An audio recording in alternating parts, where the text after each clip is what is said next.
Yo, what's going on, guys? Welcome back to the channel.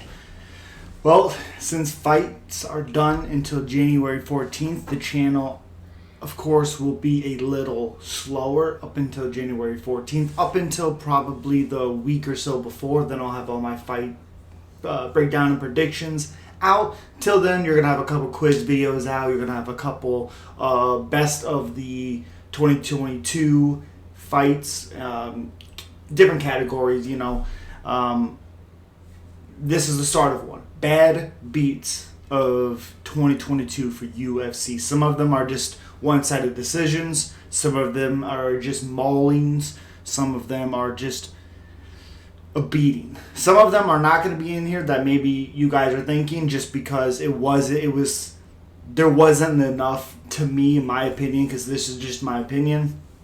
Be sure to put your opinion down there in the comment section. Let me know what you guys think. If you agree, if you disagree, if you wish one was in, if you wish one wasn't. I do have two fights in here that people may not like that are in here, but it's going to be a long video. I'm sorry for that, but let's enjoy talking about these fights because I'm very excited. Let's get into it. If you are new here, hit that subscribe button. The support of the channel has been unbelievable. Thank you guys so much.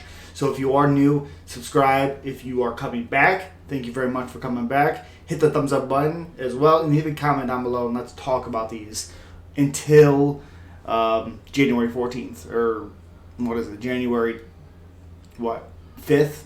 Somewhere around there. The new year is when I'll probably put my fights out, my predictions and stuff. But again, it's going to be a long video. Be prepared.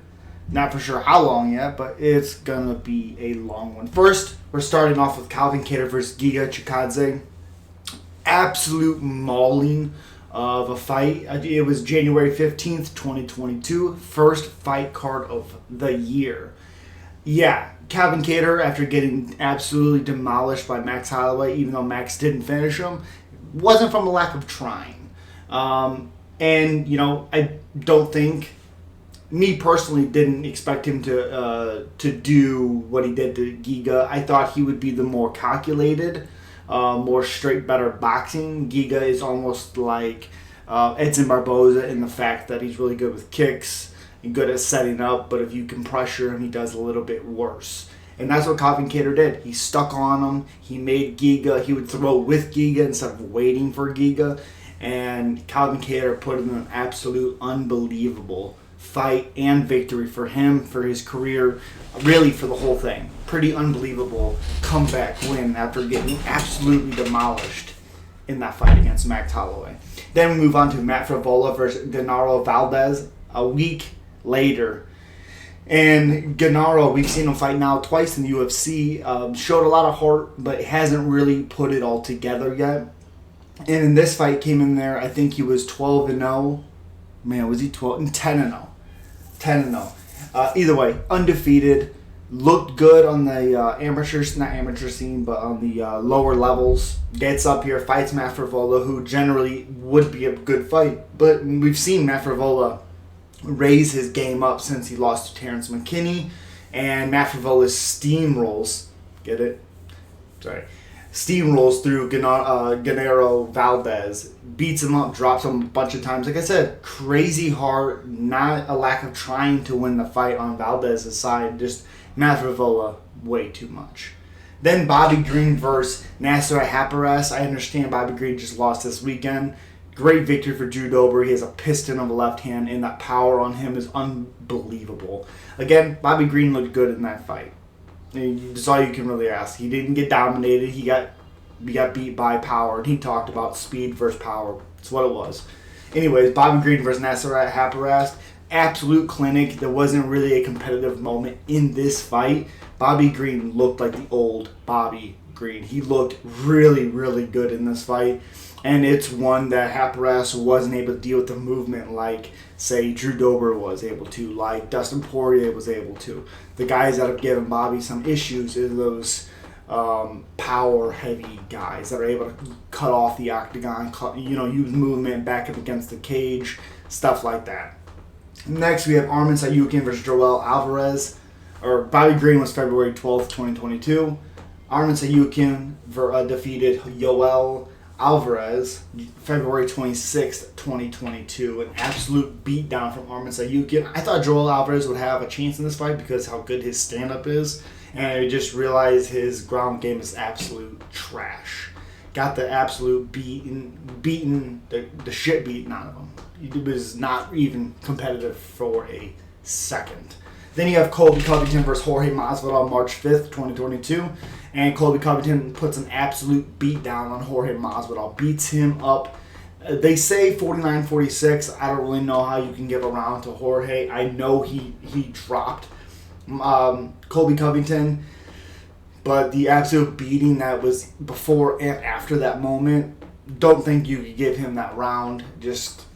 maybe if it was in the first round and Jorge was able to follow up, I guess you could give him that round, but we don't really know because before that he was getting absolutely dominated. In the fight, I thought Jorge would have a good chance of winning because stylistically they do go well. I understand after the fight it doesn't seem like that, but Jorge before the fight had really good takedown defense. He's good in scrambles, and his striking, obviously, we have seen it's been good at times. And Colby Covington just stayed on top of him, wore him out. And Jorge did not show up very well that night, and Colby showed up very well. And that was March 5th. And then on the same card, Rafael Dos Anjos versus Renato Moicano, March 5th, like I said, the same night. Absolute beatdown on Renato Moicano. Heart, courage, everything you can want from an underdog from Renato Moicano. He absolutely did everything he could to win this fight. But Rafael Dos Santos, just the absolute beatdown. The referee honestly probably should have stopped it. I guess we can say in hindsight, no, because Renato Moicano survived it. But I think you have to save the fighter to, live another day, die another day. You don't need to, because being a fighter, you got to be able to, as your career goes, you don't want to take those rewards and those beatings early. And Renato Moicano's already been in the game for a while now in the UFC, and he's just now starting to hit that stride. So see what goes on with him, but that was an absolute beatdown. Again, was very, very short notice for Moicano, so all the respect to him for sure. Next, Khalil Roundtree defeats Carl Roberson, March 12th, 2022, a week later. And Carl Roberson, again, fighter that seemed earlier in his career that he had a lot of progress. Watched I've seen all of his fights, but like when he fought Glover, hurt him with the elbow. Couldn't get him out of there, and then gets submitted later on. And either way, Khalil Roundtree absolutely decimates Carl Roberson, and the UFC still gives Roberson time and chance and chance and chance and chance. So, and I think he's finally cut. But Khalil Roundtree was an absolute murderer. He's turning that career to the next level. 32, so he needs to start doing that. I'm glad to see him winning it. Winning some fights in a row, getting some confidence, fighting a little bit more. Khalil Roundtree's a monster when he is on. But this fight was an absolute showcase for Khalil Roundtree. Then you have Tom Aspinall versus Alexander Volkov, March 19th, 2022. And Tom Aspinall ran through Alexander Volkov. Hope I didn't say Volkanovski. I don't think I did. Alexander Volkov, like he was just taking out the trash. Like he was just at work, taking the trash. That's all he had to do. Tom Aspinall was a huge, huge prospect, and especially in the heavyweight division. And we haven't really seen a whole chink in his armor yet. We haven't, it would have been curious. I was curious to see how he was going to do against somebody like Curtis Blades. I'm pretty sure that was after Curtis Blades flatlined Chris Daukaus. So I was curious to see how that would play out with that confidence now of Curtis Blades, and hopefully maybe they reschedule that fight. I'm not really for sure, but it was a absolute beatdown for Aspinall, especially getting that submission like he did, running through him and then submitting him. Unbelievable. And then Arnold Allen on the same night versus Dan Hooker. Dan Hooker dropping down a weight class, and it seemed like he just couldn't take a punch. Never went out, but he did get hurt. Did hurt Allen, but wasn't enough for him not to be on this list. Allen was all over Hooker, beat the crap out of him. Again, Hooker stayed up. Hooker tried. It just the power, the fire, the speed. Again, the power. Unbelievable for Arnold Allen. Curtis Blades versus Chris Daukaus, March 26th, like I just talked about. Chris Daukaus has had now, 4 bad KOs in a row? 3 bad KOs in a row? 3 or 4, and it was the Derek Lewis, Curtis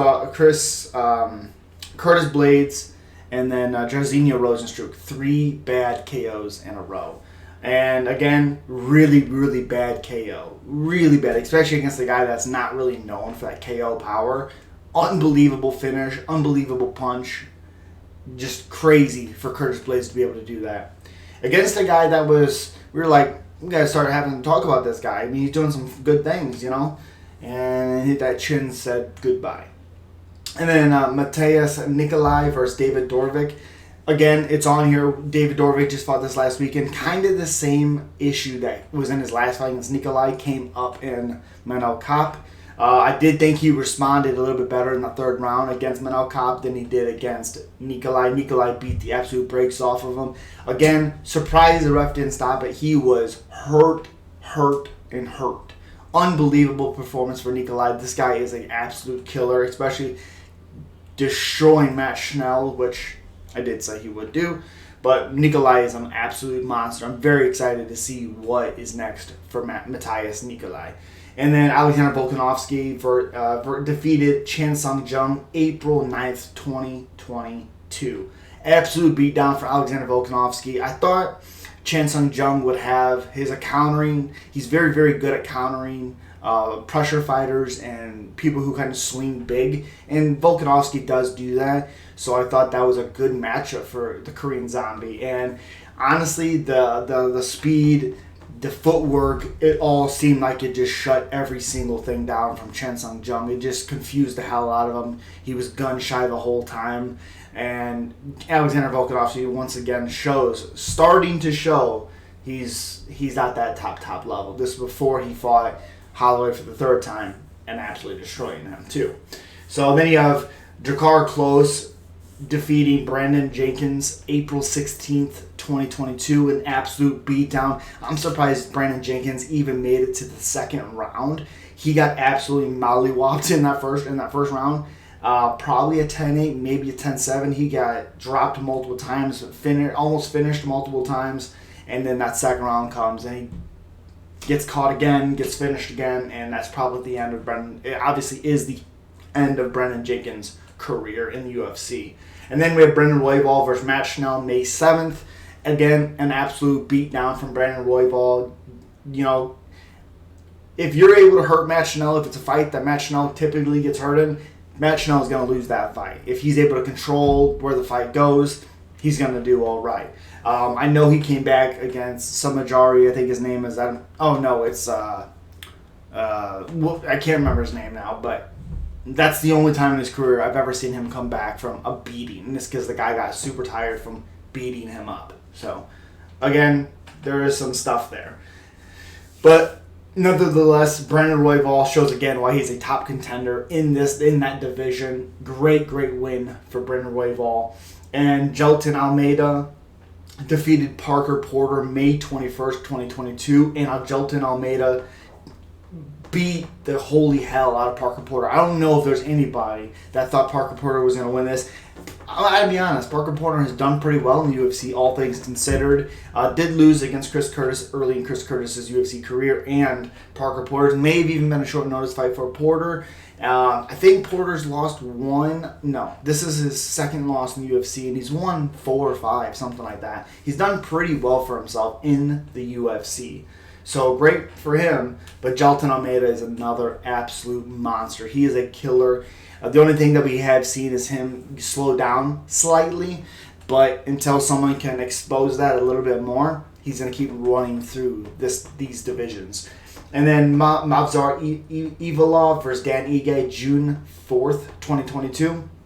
Mavzar Ivalov versus Dan Ige. Mavzar looked really good. They had a time where Mavzar was supposed to fight Ilir Topuria, and I think Topuria would have absolutely destroyed him. But Mavzar really demonstrated how good his ground game is. He really showed that there was levels in this. Danny Gay is always in a fight, but in this one he seemed 3-4 steps behind. Typically, in Danny Gay's fights, we've seen it when he gets to the upper echelon guys. he seems to have an issue, especially in decisions where he seems to be a round behind every single time. Something he really needs to fix. He has a big fight coming up as well. Watch out for that. Danny Igue's fighting. Oh, what's his name? They just announced it too. Hold on.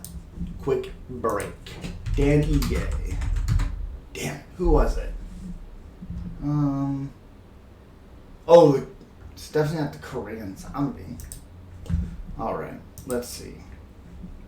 Damon Jackson, which is an unbelievable fight for Danny Ige and Damon Jackson. That's an awesome fight. And then Alonzo Menafield versus Askar Morozov, same night, June 4th.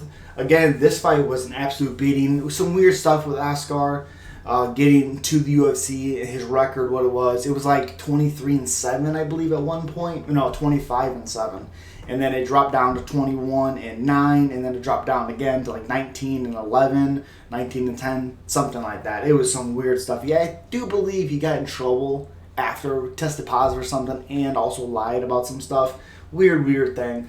Looked like he was, could strike a little bit, but Alonzo didn't even play with that. Threw him to the ground multiple times and then just destroyed him on the ground. Elbowed his face into the canvas until the ref pulled him off. Great win for Alonzo Menafield. It won't be the last time we see Alonzo on this list.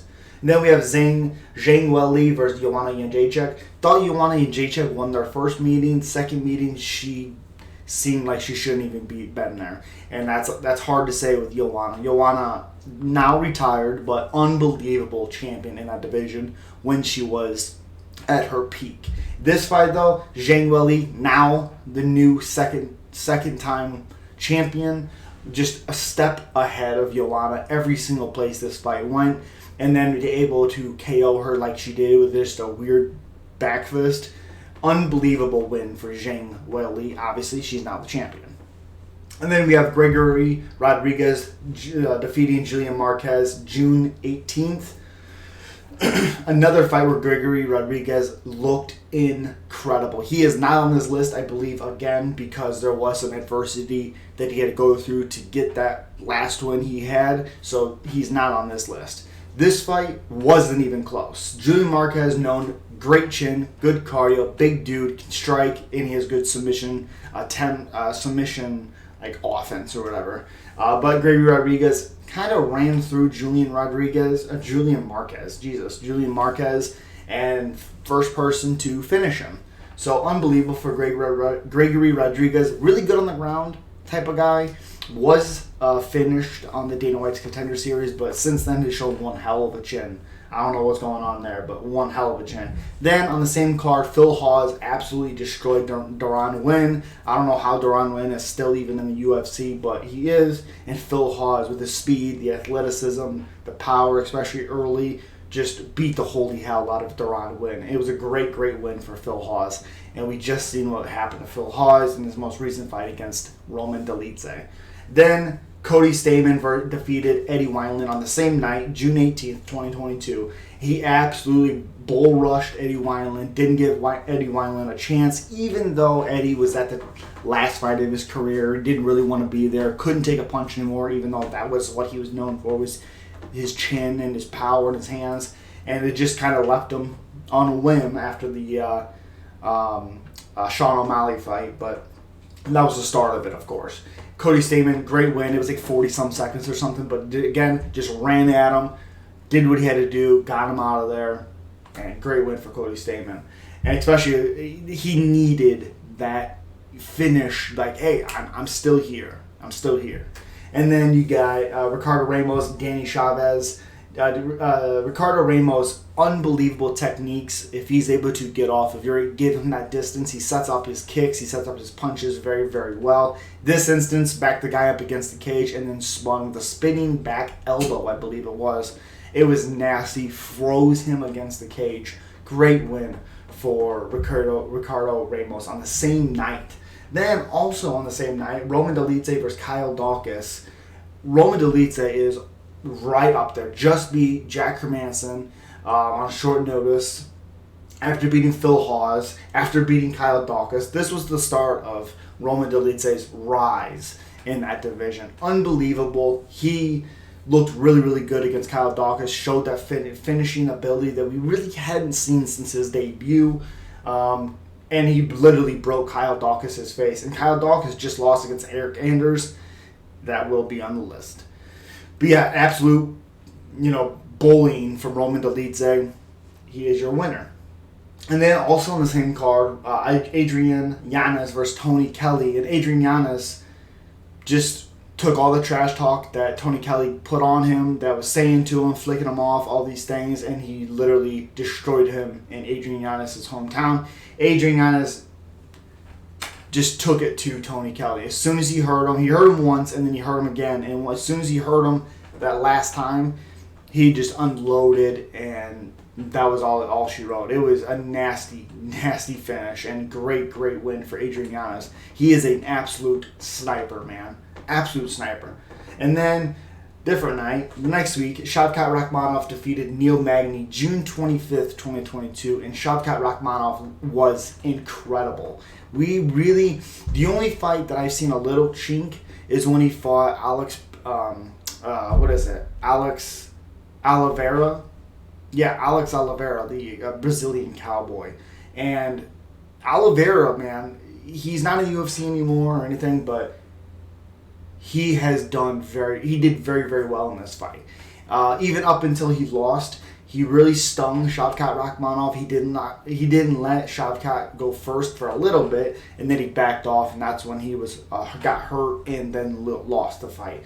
But this one, Shavkat Rakhmonov just went right at Neil Magny, put him on had a game plan, played it safe a little bit, and then as soon as he felt like he could get a submission, just took that neck away from Neil Magny and submitted Neil Magny. I believe at the end of the second round. It may have even been the end of the first round. But either way, it was an absolute beating. And then we have Mario Bautista versus Brian Kelleher. Mario Bautista just ran through Brian Kelleher, bulldozed him, got him to the ground, got his back, and then as Brian Kelleher was posting, he sunk in a rear naked choke, and that was all she wrote. Mario Bautista, man, I believe he's even fought since that. Maybe he fought one more time, and he's really rising up in those rankings, looking really, really good. Don't think he's ranked yet, but he may be if he keeps fighting like that. And then you have on the same night, Carlos Ulberg versus Tafon Nekichui, Jesus, and then Carlos Ulberg. After Tafon lost a fight that he was winning, he was up 2 rounds. The third round, he got flying kneed and finished. Came back way too soon, didn't give himself enough time to heal after being KO'd, and was KO'd by like a jab from Carlos Ulberg. Not that Carlos doesn't have power, we clearly see that, but Carlos Ulberg jabs Tafon and then finishes him and puts him away and gets him out of there. Hard loss for Tafon for sure. And then Umar Nurmagomedov defeated Nate Maness on the same night. Absolutely, did whatever he wanted to do. Couldn't get a finish, couldn't find a finish, but there wasn't an ounce of competitiveness in this fight for Umar. And he is another guy that is very, very looking at the top 15 spot. If he's not already there, he's really, really close. Great win for Umar Nurmagomedov.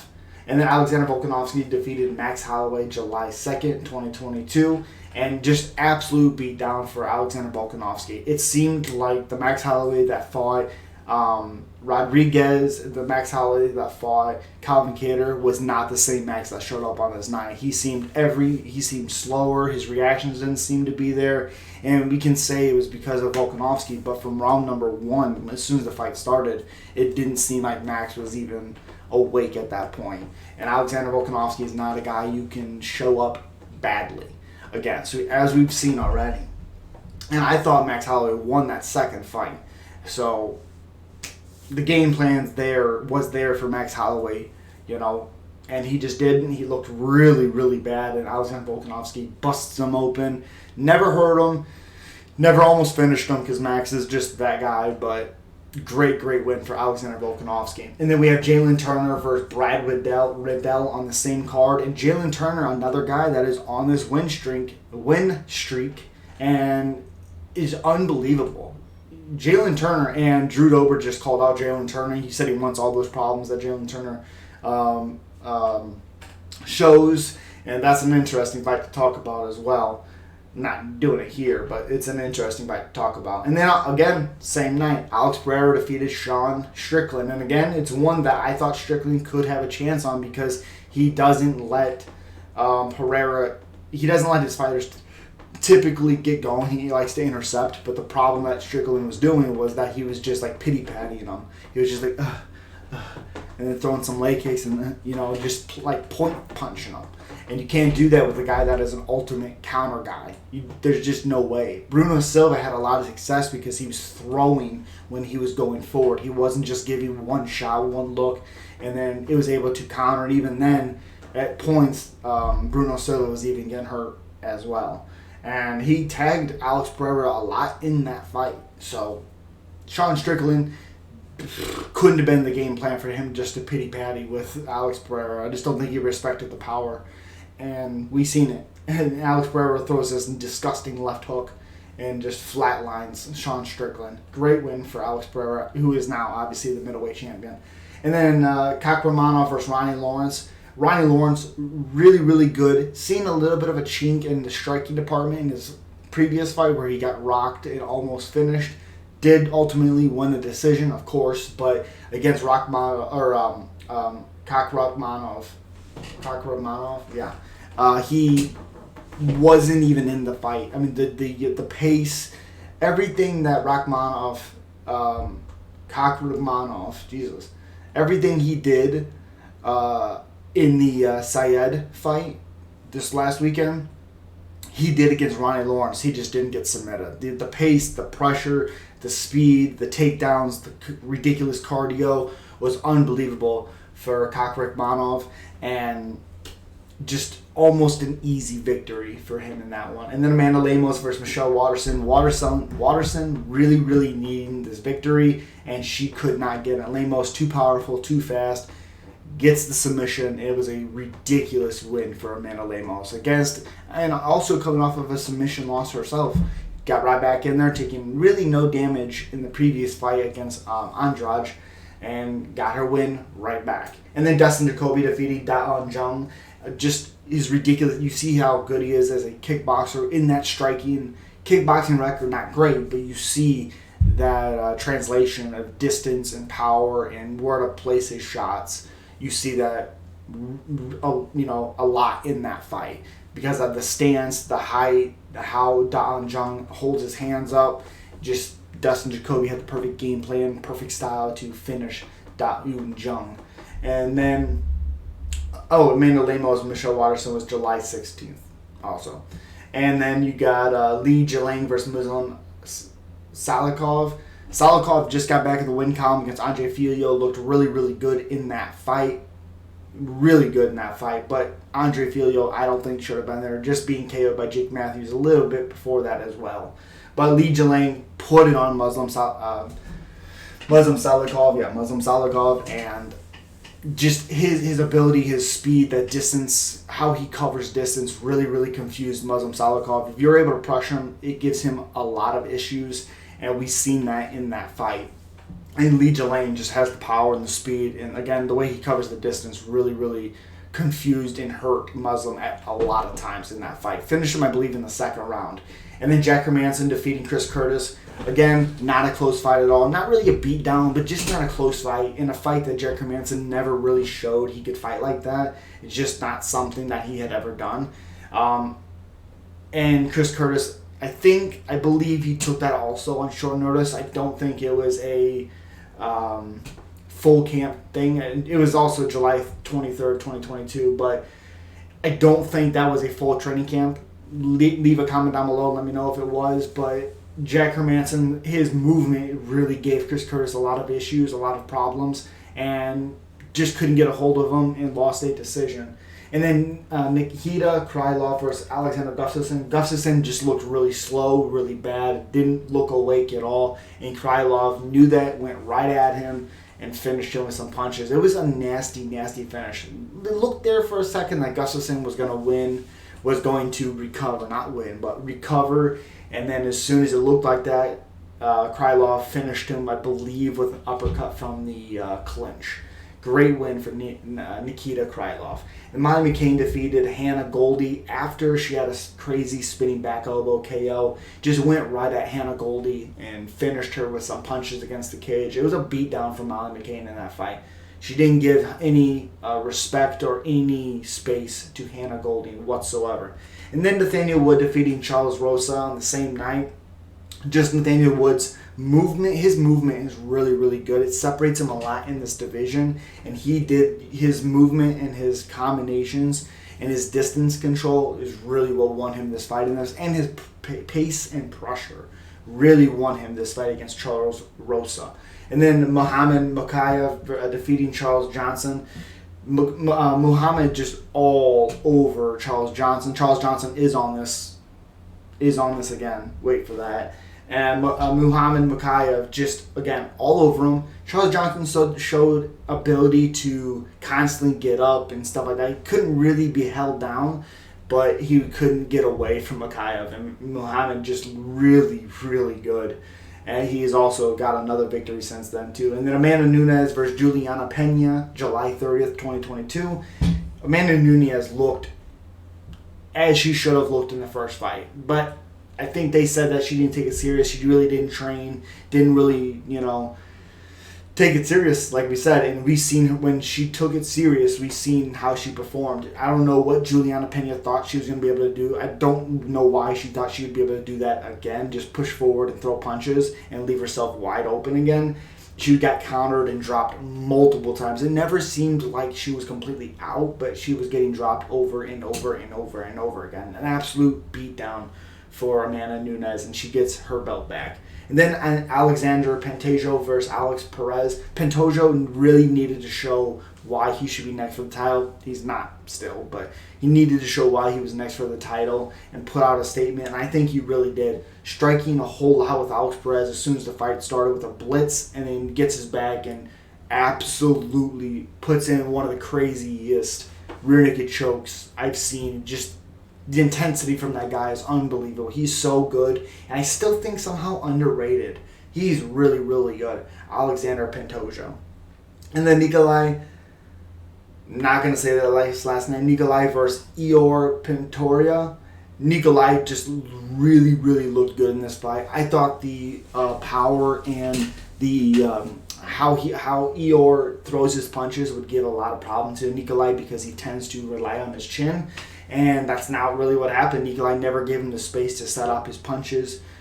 Just put him against the cage multiple times, hurt him multiple times, and was able to get him out of there. It was an absolute beatdown for Nikolai. And then Jeff Neal versus Vicente Luque, August 6th, 2022. Jeff Neal, first person to ever finish Vicente Luque, especially by punches. He's never been finished anyways, but finished by punches. Jeff Neal, that piston of a left hand hurt Vicente Luque all night. That's what I talked about when I broke that fight down, that left hand was going to be money, especially for the stance and the style of Vicente just consistently going forward and throwing combinations and meeting you there. It was a crazy fight for Jeff Neal. Unbelievable win for Jeff Neal.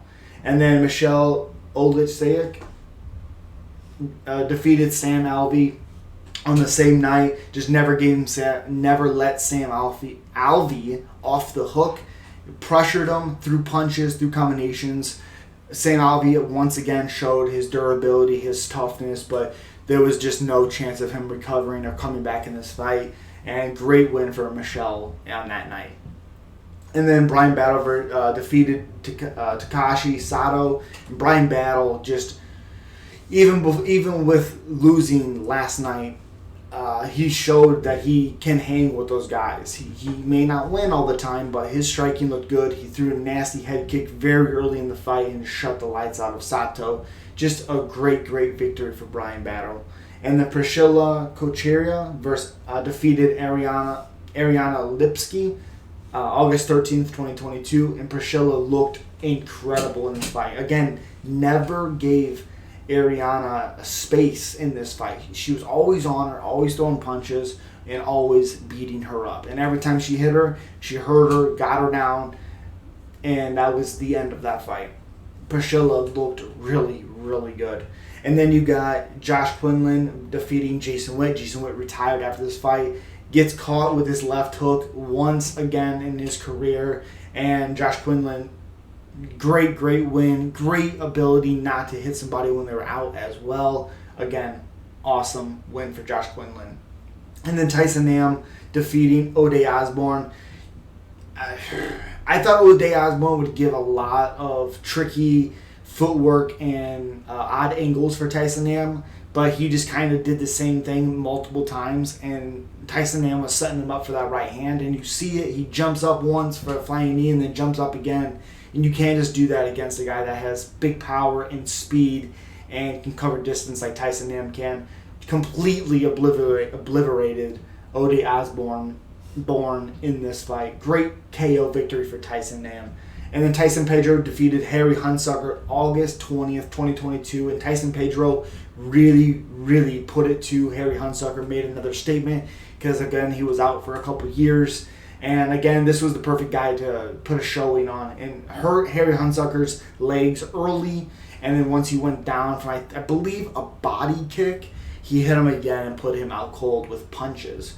So, and Harry Hunsucker is no longer in the UFC, thankfully.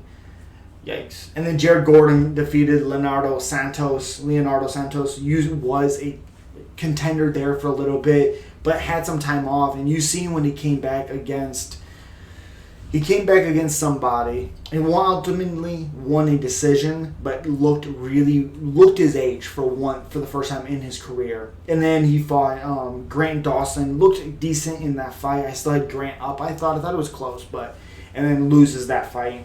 And then just his age finally started showing up with him. He was 42 years old, and then he looked really bad against Jared Gordon in that last fight on August 20th, 2022. And I believe he retired afterwards. And then we got Robert Whittaker defeating Marvin Vettori September 3rd. Robert Whittaker absolutely demolished Marvin Vettori, beat the shit out of him. Marvin's tough, has a good chin, hasn't really ever been tested in that aspect.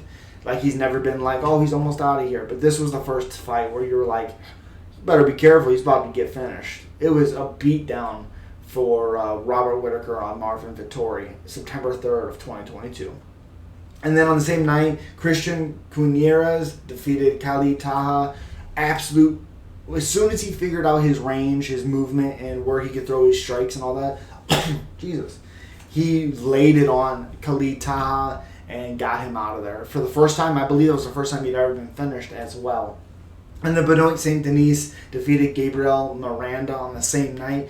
And Gabriel Miranda, again, it was really cool seeing him smile at the beginning, how happy he was to be in the UFC in this moment. But it seemed every step behind in this fight. The punches were incredible for Benoit St. Denis. And and a great win for Benoit for sure.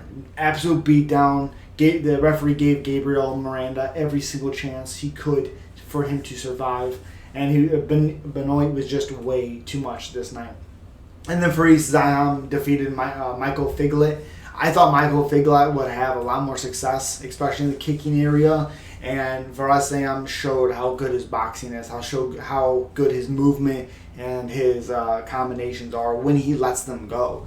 He's generally been wrestling with the people in the UFC. So great win for Faris Ziam as well. And then Abbas Magomedov defeated Dustin Stoltzfus on the same night as well. And Abbas, we've been waiting for him to come to the UFC, finally is here, and he absolutely destroys Dustin Stoltzfus, gives him zero space, doesn't let him get into the fight, and takes him out very quickly in that fight. And then we have Nathaniel Wood defeating Charles Jourdain. I thought Charles Jourdain would have power as Nathaniel Wood was coming in, and it really turned out to be the other way around. Nathaniel Wood was able to use his movement and his speed and his ability to dart in and dart out. And every single time Charles Jourdain would go in, he would get hurt. So the game plan, what I thought would happen, kind of flipped. So great win for Nathaniel Wood, and I believe it was a different weight class as well. And then Khamzat Chimaev versus Kevin Holland, September 10th, 2022. Again, I thought this fight would be awesome if it was a full training camp for Kevin Holland, but it wasn't, and unfortunately it was a one-sided beatdown. Chimaev faked the glove touch, dove in on him, and got the finish. And then Norma Dumont versus Danielle Wolf. Danielle Wolf showed that she should not be here whatsoever. I don't care how good you were as a kickboxer. Don't care. Norma Dumont beat the holy hell out of her. And didn't finish her, but beat the holy crap out of her. And then Joseph Pfeiffer versus Alan Amendowski, September 17th, 2022. Joseph Pfeiffer showed really more of a wrestler, does have some good striking, but showed that power and speed, and if he's able to set stuff up, he's really, really impressive to watch. Alandowski never lived up to the potential that he had when he was coming to the UFC, never lived up to it. And then you got Damon Jackson versus Pat Sabatini. Pat Sabatini is an absolute monster. Same night, September 17th, 2022. Damon Jackson just never gave Pat Sabatini a chance to get into this fight. Threw a front kick to the face, a little bit of a weird, like he was a little bit too close when he threw it, but it hurt Pat Sabatini, and he was able to go on top of him and pound him out after his brother had passed away a little bit before that. So it was a very emotional victory. I was very happy that Damon Jackson won. And Damon Jackson is better than people say he is, better than people he gets credit for. He's really, really good. And then we got Ronnie Barcelos versus Trevin Jones. Not even a close fight. Ronnie Barcelos did really what he had to do in this fight, coming off of, I think, 2 losses in a row. October 1st, 2022. And Ronnie Barcelos used the speed, used the power, used the movement to defeat Trevin Giles. Again, a beatdown in this fight. And then you have Goody Cantanetti versus Randy Costa, same night. Goody just never let Randy Costa figure out that range, because at Randy Costa's best is the first round against Adrian Yanez, is when he finished Journey Newsom. And then another fight he looked really good was Brandon Davis in the first round, and then gassed out and lost. But Randy Costa has had moments in the UFC, just hasn't been enough of them. And Canetti is able to jump on his back and rear naked choke him and get him out of there. Then we have Brendan Allen defeating Krzysztof Jotko. Really just kind of mauled Jotko. As soon as he got him down to the ground where he wanted him to, he was able to dominate him there. Much stronger guy he seemed, and put a statement on the win that Brendan Allen really, really needed.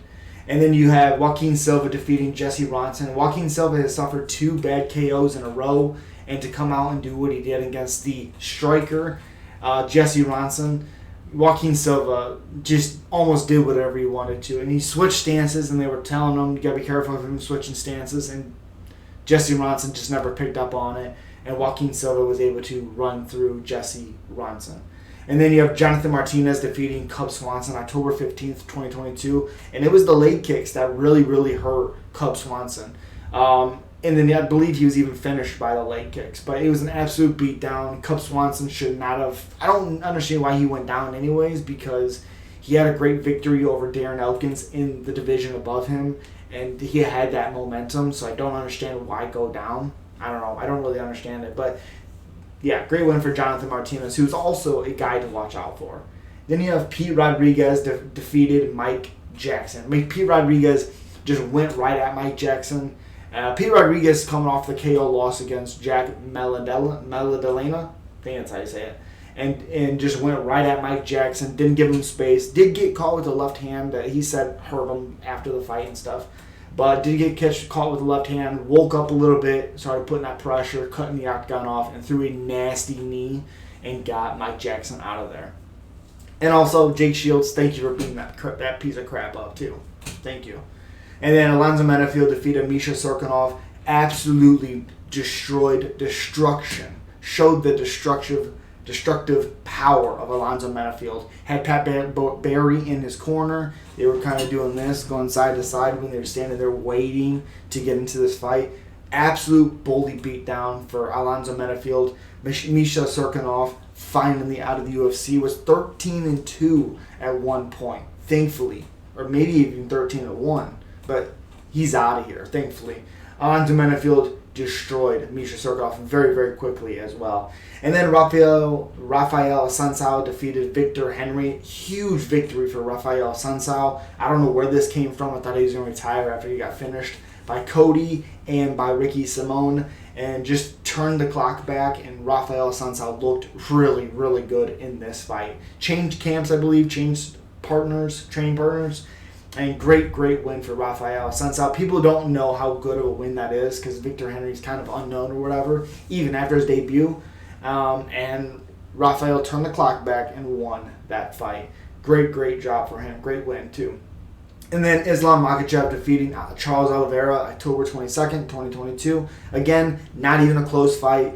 I was very hyped in this. I thought Charles striking would give Islam a little bit of problems because Charles is so technical with it. But it turned out that the technical ability kind of costed him because he was waiting to throw, as Islam was just throwing because he didn't care if the fight went down to the ground or not. Was able to hurt Charles on multiple occasions and then submitted him and got him out of there pretty quickly. And great win for Islam. Unbelievable win. Obviously, he's now the new champion. And then you have Bilal Muhammad versus Sean Brady. An unbelievable win for Bilal Muhammad. I thought Sean Brady's wrestling ability, even if he didn't get it, I thought the cardio, the wrestling ability, the striking, the movement of Sean Brady would cause Bilal some issues. And it turned out to be not the case at all. It seemed like Sean froze. He talked about it after the fight that he froze, just didn't show up for it. And Bilal Muhammad really hurt Sean Brady and put him away and got a big win. And then we have Roman Dolidze defeating Phil Hawes. Roman Dolidze, not something I expected. I expected Phil Hawes to be the more powerful, the faster guy.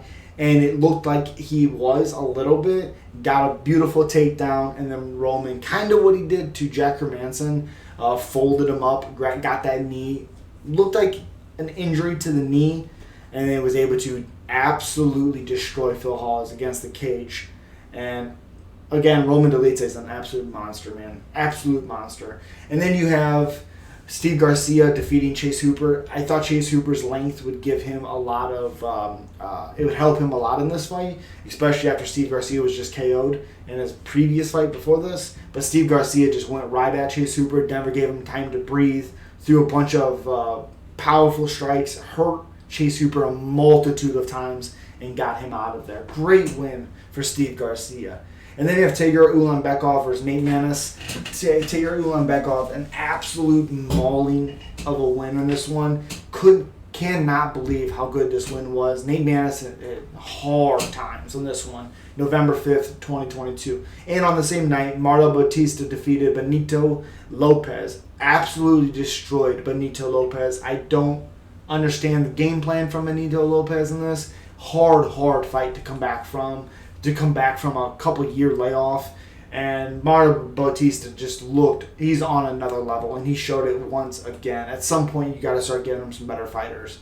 And then you have Paulina Viana versus Jin Fry. I thought Viana's striking ability and her distance control would give her a lot of success. And that's kind of what happened. She got hit with a big shot and then countered and hurt Jin Fry and was able to put her out cold. It was like 40-some seconds or something like that. It was very fast, and Viana looked incredible. Grant Dawson versus Mark Madsen. The only competitive moment of this fight was Mark Madsen dropping Grant Dawson as soon as the fight started. Other than that, Grant Dawson was all over Mark Madsen, tiring him out. As it got to the later rounds, he's just doing really whatever he wanted and able to get a submission win for Grant Dawson. It was a crazy win, great fight, and I thought Mark Madsen lost against Clay Guida a couple fights ago. So, okay. But Grant Dawson, my top prospect. We'll see what he does in 2023. Very excited for that, but great win for Grant Dawson. And then Zhang Weili versus Carla Esparza. There was a point where, for some reason, they had Zhang Weili like a plus 300 underdog, which I don't understand. There's no chance. This fight wasn't even close for a second. She absolutely beat Carla Esparza up, did whatever she wanted, stronger fighter, as we all knew. It wasn't even a hard, like, oh, this girl's going to win. It was none of that. We knew who was going to win. It's just what it was. Zhang Weili, your new champion. Renato Moicano defeated Brad Riddell November 12th. Same night as Zhang Weili and Carla Esparza. Renato Moicano just hurt Riddell early and was able to get a finish early. Brad Riddell announced his retirement after the fight. Just said it just isn't enjoying it anymore. Couldn't wake up. Wasn't feeling it no more. Said he's still going to train, still going to be there, but he's not going to fight anymore. Then you have Ryan Spann defeating Dominic Reyes. Ryan Spann absolutely going right after Reyes, as he should, because Reyes has been KO'd a couple times, and I think that confidence is down, so Ryan Spann did exactly what he should do and knocked out Dominic Reyes with a jab. It was a disgusting KO and a big, big win for Ryan Spann. And then you got Aaron Blanchfield defeating Molly McCain. And a lot of people were rooting for Molly McCain in this fight, but you guys just did not know about Aaron Blanchfield. Aaron Blanchfield, again, did whatever she wanted to. Got on her crucifix a multitude of times. Got her on a Kimura, and you can hear Joe Rogan talking, saying, tap, tap, tap before it breaks, because she's going to rip your arm off. Unfortunately, she did end up tapping later in the fight, but unbelievable bully beatdown for Aaron Blanchfield. Andre Petroski defeated Wellington Turman. Really, again, not that close of a fight. Andre Petroski kind of did whatever he wanted. The only thing that made it a little closer was Petroski getting a little bit tired. And in the third round, he showed that he does have a good gas tank because he was able to push the pressure in that third round and do really what he needed to do to win that fight. Great win for Andre Petroski. And then you have Carlos Ulberg defeating Nikolai, whatever the last name is, not going to say it. And first person to ever finish Nikolai, hurt him real bad, and then followed up on it and face planted Nikolai. It was a crazy display of striking ability for Carlos Ulberg, and he's slowly building that name, up. And then you have Matt Favola defeating Atman Azartar. Azartar seemed like he never woke up. Seemed like he couldn't get going. Seemed like he was kind of stuck in the mud, per se, you know. And Matt Favola is not a guy you really want to do that. Even if Matt Favola loses, you're going to have a hard fight, unless you're Terrence McKinney was able to stop him in 8 seconds. But even that, you know, besides that, Matt Favola, one punch KO Azartar. Huge win for Matt Favola. Huge. Muslim Salikov defeated Andre Filio on November 19th, 2022. And Muslim Salikov absolutely did what he wanted to against Andre Filio, and he did the right thing by going right at him. I didn't like that Andre Filio was coming right back after being KO'd by Jake Matthews. It was a nasty KO from Jake Matthews on Andre Filio, and Muslim Salikov just had to pick his shots. Once he figured out the range and the rhythm, he was able to hurt Andre Filio, and it was kind of scary because he hurt Filio there for a minute, and it seemed like Filio was kind of frozen. Like he couldn't get his body to move, and the reason for that is he was KO'd a little bit before that.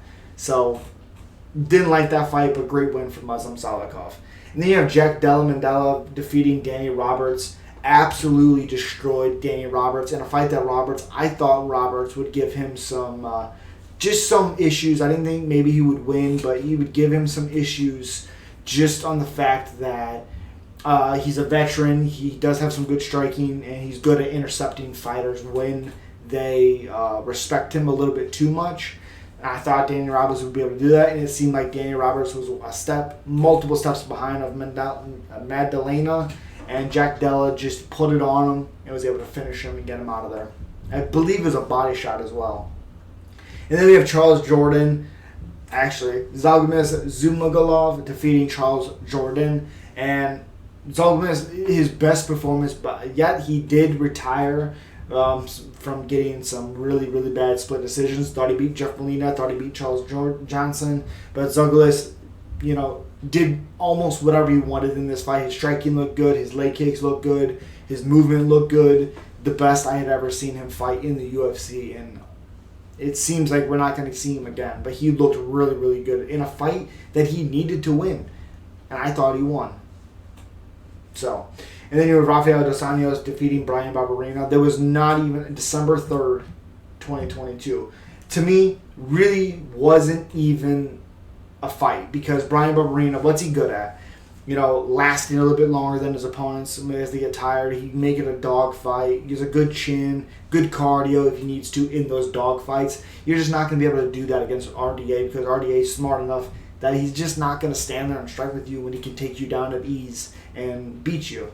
And what's he do? Takes Brian Barberena down, gets a submission, and finishes Brian Barberena. And then Sergey Pavlovich defeating Tai Tuivasa. Again, a fight I didn't think Tai should take. He was just KO'd 3 months beforehand on September 3rd. Again, shouldn't have even been a fight that was made. It was, though, and that's why it's on this list. Pavlovich absolutely destroyed Tai Tuivasa, knocked him down with a jab, and then Tai Tuivasa couldn't recover, shocker there, and was finished once again in a span of 2 knockouts in 3 months. Yikes. And then Matthias Nikolai defeating Matt Schnell on the same night as well. Matthias Nikolai, again, crowd booing, but he was able to pick his shots, again, do what he wanted to do, and he was able to finish Matt Schnell pretty handily, honestly. Was there any competitive moment in the fight? I don't think so.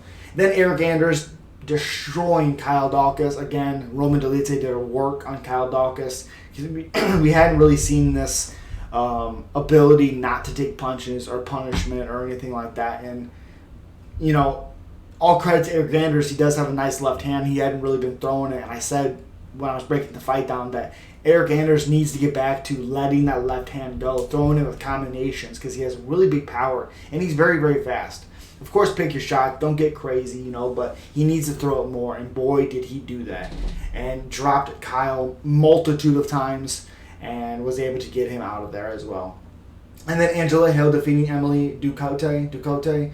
And Angela Hill, again, a lot of speed, a lot of power, or not power, but a lot of speed, a lot of movement, a lot of output. Just really all around great fight for Angela Hill. Showed her ability to keep the pressure on for 3 rounds, the output for 3 rounds, and just really beat the crap out of Emily Ducote. And then Jonathan Pierce defeating Darren Elkins. We always know Darren Elkins is going to be tough. He's going to be durable. We know this. Jonathan Pierce actually put it on Darren Elkins and ended up winning this fight. Great win for Jonathan Pierce. Really the name he needed on his resume as it is, losing to Joe Lozon earlier in his career. But he needed that name to take that next step up, and he got it. And then Dricus du Plessis, he's on here because even in that second round, maybe Darren Till won that second, there wasn't a decisive moment where like, okay, Dricus might be out of this. So that's why he's on this list.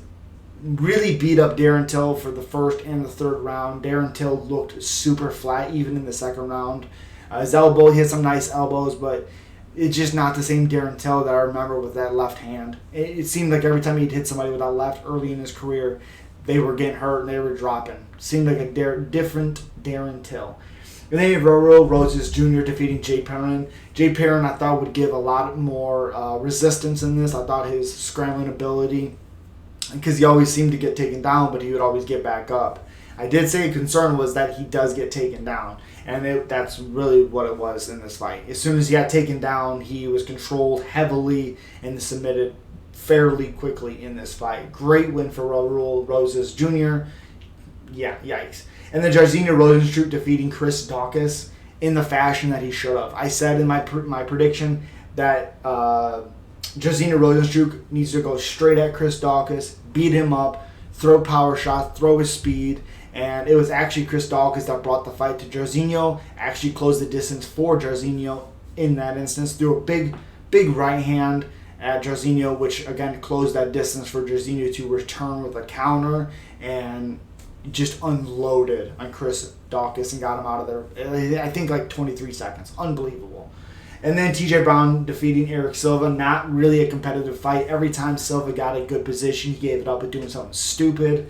A lot of mistakes in the game of the 35-year-old, which really needed this quickly victory and then just go up because you're 35 years old. But great win for TJ Brown and his first finish in the UFC. Bad fight for Eric Silva. Bad performance, I mean. And then December 17th, got 4 of them on here. Arman Sayukin defeating Damir Ismagulov. Damir Ismagulov on a big win streak. I think 19 fights in a row. Snapped that win streak last night. Arman Sayukin controlled him at any time. Had troubles keeping Damir on the ground, but as the fight went on, he was able to do it more and more and more. And the relentless ability, especially in a 3-round fight, Arman Sayukin looked incredible. Great win for him. Again, same card, Matthew Semmelsberger versus defeated Jake Matthews. Unbelievable fight for Semmelsberger. Showed, that he can mix it up, and he said that in his post fight that he needs to mix in his other stuff, his other abilities like his wrestling, stuff like that, because it's MMA. It's not just striking. So with Jake Matthews, every single time he committed to throwing that big right hand of Semmelsberger, that he would hurt Jake, and he hurt him every single time. I couldn't believe Jake Matthews ate all those shots. Hopefully he takes time off and heals from those, because those are some shots that you might not come back the same again or take the same shot again if you just come straight back. Hopefully he takes time off. Hopefully he doesn't just jump back in there. But it was a great victory for Matthew Semmelsberger. And then Renat Fakhretdinov versus Brian Battle. The only thing that kept this fight the only thing that kept Brian Battle in this fight was Brian Battle's guard. He had a very, very nice submission-heavy guard. Renat really did whatever he wanted to. Had to be cautious, of course, with the guard, as I just talked about, but controlled Brian Battle at every instance, on every turn. Seemed like there for a minute he was going to be able to get him out of there. Couldn't credit to Brian Battle for sure, but it was a great victory for Renat. And then the last one, but not least, Manel Kape versus David Dorvik. Great win for Manel Kape. First 2 rounds were unbelievable. David really, really proved or showed the ability to adjust in a fight. That 3rd round, David, started striking with Kape and showed that that's probably what he should have been doing the previous rounds. Really changed it, because this would have been the 2nd fight in a row that he gets hurt early and isn't able to recover, and he kind of loses that fight. He still loses the fight, but in the Nikolai fight, he never really picked up. He never really was able to make that adjustment, and he made that adjustment in the 3rd round of this fight. Really started to change the momentum in this fight. Now, Manel Kape really, really showed a couple good rounds in there. Still looked good in the 3rd round, but I did think David Dorvik won the 3rd round. But even at that, it was a domination from Manel Kape. My God. It was a domination from Manel Kape. He did really whatever he wanted to, and the accuracy and the power from Kape was unbelievable. It was on display, and every single time we see this guy fight, he shows it time and time again. Time and time again. You guys know what it is. Peace.